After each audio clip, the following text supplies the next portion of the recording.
अरे जब तोहर निकल गईल समय तो तू भगलू हमरा लगे से अपन देह ऐठ के।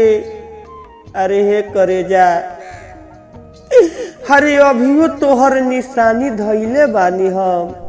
हेलो दोस्तों, आप सभी को फिर से स्वागत है हमारे दर्द वाला शायरी वीडियो में। तो आप सब हमारे चैनल पे बने रहिए। हम आप सभी के लिए न्यू दर्द वाला शायरी वीडियो लेकर आते रहते हैं। तो चलिए आप सभी को टाइम वेस्ट ना करते हुए हम लेकर चलते हैं न्यू दर्द वाला शायरी वीडियो में। तो अगर हमारा शायरी अच्छा लगे तो वीडियो को लाइक और चैनल को सब्सक्राइब, साथ में बेल आइकन दबाना नहीं भूलिएगा, ताकि कोई भी मैं नया शायरी डालूं तो आप सभी के पास नोटिफिकेशन जरूर गिरे। तो चलिए आप सभी को टाइम वेस्ट ना करते हुए हम लेकर चलते हैं न्यू दर्द वाला शायरी वीडियो में। रेडी, 1 2 शो। अरे हे जा, अरे हे करे जा, अरे जब तोहर निकल गईल समय अरे जब तोहर निकल गईल समय तो भगलू हमरा लगे से। अरे अपन देह ऐठ के। अरे जब तोहर निकल गईल समय तो तू भगलू हमरा लगे से अपन देह ऐठ के। अरे हे करे जा, अरे अभियो तोहर निशानी धइले बानी हम। अरे पेटी में सैत के, अरे की पेटी में सैत के। अरे तू भुला गईली तोहर निशानी अभी धइले बानी। अरे तोहर निशानी धइले बानी। अरे हे,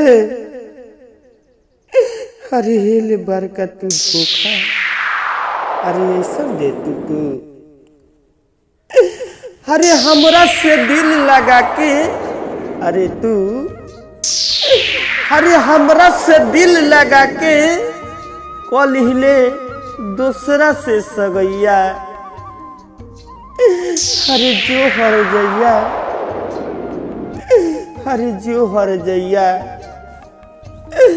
अरे काम कैले जैसे करेला कसैया। अरे की करेला कसैया। अरे जैसे कसाई के दिल ना होला। अरे लागे कि तोहरो ऐसन के दिल बा। अरे कसाई के दिल बा तोहरा जान। अरे अरे सपना देखा के तू प्यार के। अरे सपना देखा के प्यार के। अरे आज काहे तेजेलू।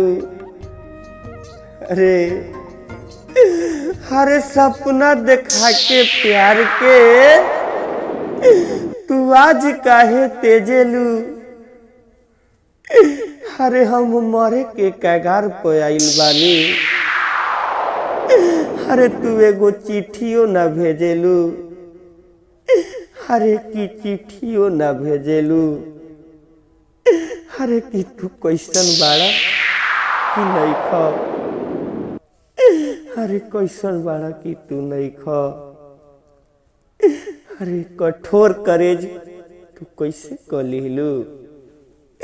अरे कैसे कलिलू। तो हेलो दोस्तों, आप सभी को हमारा शायरी कैसा लगा? हम उम्मीद करते हैं कि अच्छा लगा होगा। तो अच्छा लगा होगा तो एक लाइक, चैनल को सब्सक्राइब, साथ में बेल आइकन दबाना नहीं भूलिएगा, ताकि कोई भी मैं नया शायरी डालूं तो आप सभी के पास नोटिफिकेशन जरूर गिरे। तो नेक्स्ट वीडियो के लिए बने रहिए। तब तक के लिए जय हिंद, जय भारत। जय हिंद, जय भारत।